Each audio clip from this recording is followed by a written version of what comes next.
안녕하세요. 오늘은 등이 시린 배한증 환자분 중에 좀 특별한 케이스를 살펴보겠습니다.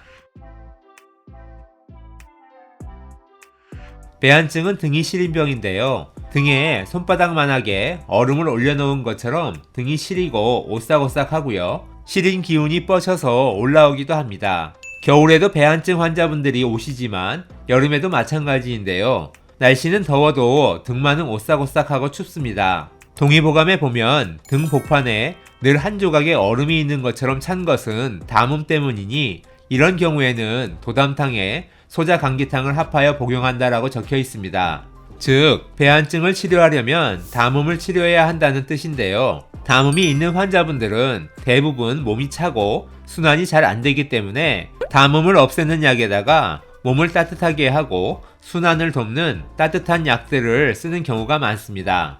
그런데 오늘 보여드리는 사례는 따뜻한 약을 써서는 안 되는 분이십니다. 그 이유는 역시 동의보감에 나와 있는데요. 배한증에 대해 더 읽어보면 등이 찬 증상에는 음증도 있고 양증도 있다.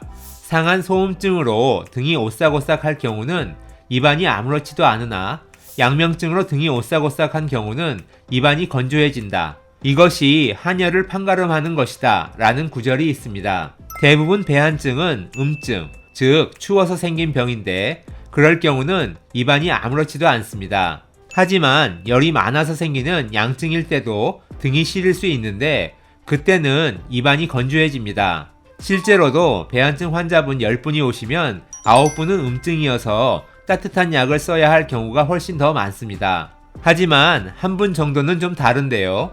오늘 보여드릴 사례가 바로 그런 경우입니다. 자, 혀 사진을 보시면 혀가 굉장히 붓습니다. 붓다는 것은 열이 있다는 뜻인데요. 특히 혀 가장자리가 많이 부어있고 색깔도 붉습니다. 혀 가장자리는 한의학에서 간을 보는 자리인데요.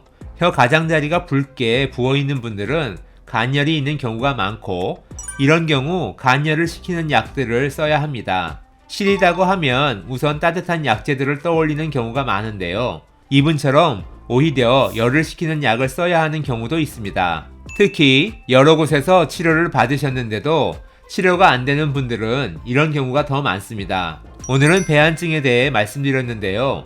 등이 시린 것이 배한증이고 등에서 열이 나는 배열증도 있습니다. 배한증이나 배열증은 저희 대전 강남한의원 채널이나 네이버 블로그에 관련 정보를 많이 올려두었으니까요. 같이 참고해 보시면 좋겠습니다. 그럼 오늘도 건강한 하루 되세요. 감사합니다.